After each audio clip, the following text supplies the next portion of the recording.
Stove వెలిగించి pan పెట్టుకొని oil వేసుకొని ఆయిల్ హీట్ ఎక్కాక పోపు వేసేద్దాం. ఆవాలు, జీలకర్ర, మినపప్పు, శనగపప్పు వేసాను. 5-6 వెల్లుల్లి రెబ్బలు ముక్కలుగా చేసి వేసాను. ఒక చిటికెడు ఇంగు వేసుకుందాం. ఎండుమిర్చి, కరివేపాకు వేసేద్దాం. పోపు వేగింది. ఉల్లిపాయ ముక్కలు వేసేద్దాం.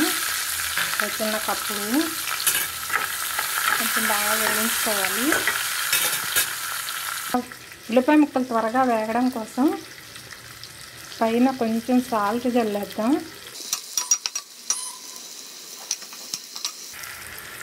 సాల్ట్, పచ్చిమిర్చి ముందుగా వేసాం కాబట్టి ఇప్పుడు కారం లాస్ట్లో సరి చూసుకొని కారం వేసుకున్నాము. పసుపు వేసేస్తున్నాను. ఉప్పు, కారం సరి చూసుకొని సరిపోకపోతే లాస్ట్లో వేసుకున్నాము. పచ్చిమిర్చి పేస్ట్ కూడా బాగానే వేగింది. ఇప్పుడు శుభ్రంగా ఒలిచి కడిగి పెట్టుకున్న పొన్నగంటి కూర ఆకులు వేసేద్దాం. ఈ ఆకులు కొంచెం ఫ్రై చేసుకోవాలి. మూత పెట్టేద్దాం. పొన్నగంటి ఆకు వేగిందేమో చూద్దాము. బాగానే వేగింది. ఉల్లిపాయ కూడా బాగానే వేగింది. ఇప్పుడు ఒక అరగంట సేపు నానపెట్టి శుభ్రంగా కడిగి వాడేసి ఉంచుకున్న పెసరపప్పు వేసేద్దాం.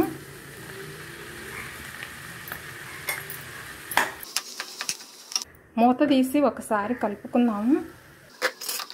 పెసరపప్పు మగ్గే వరకు కలుపుతూ ఉండాలి.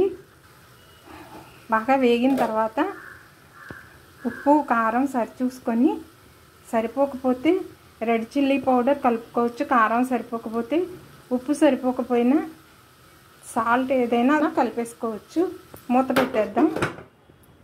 పెసరపప్పు కూడా వేగే ఉంటుంది. ఒకసారి చూద్దాము. ఒకసారి కలిపేసి చూద్దాం. పెసరపప్పు, పొన్నగంటి కూర అంతా బాగా వేగింది. ఉప్పు, కారం కూడా సరి చూసాను. ఉప్పు సరిపోకపోతే ఉప్పు వేసాను. కొంచెం ఒక అర స్పూన్లు రెడ్ చిల్లీ పౌడర్ కూడా వేసాను. ఇప్పుడు డిష్ అవుట్ చేసేసుకోవచ్చు. స్టవ్ పెట్టేద్దాం.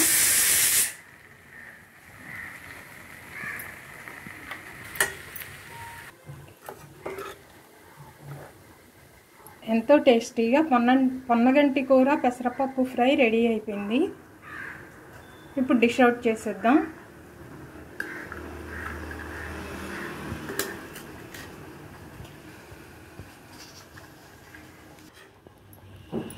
వేడివేడిగా కుక్కర్ కూడా పెట్టేశానండి. ఉదయాన్నే టమాటా పచ్చడి చేశాను. రసం ఉంది ఆల్రెడీ. పెసరపప్పు, ఆకుకూర ఫ్రై.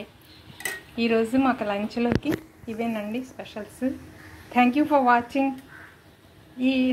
ఈ విధంగా నచ్చితే మీరు కూడా పెసరపప్పు, పొన్నగంటి కూర ఫ్రై చేసి టేస్ట్ చూసి నాకు కామెంట్ చేస్తారు కదా. Thank you for watching.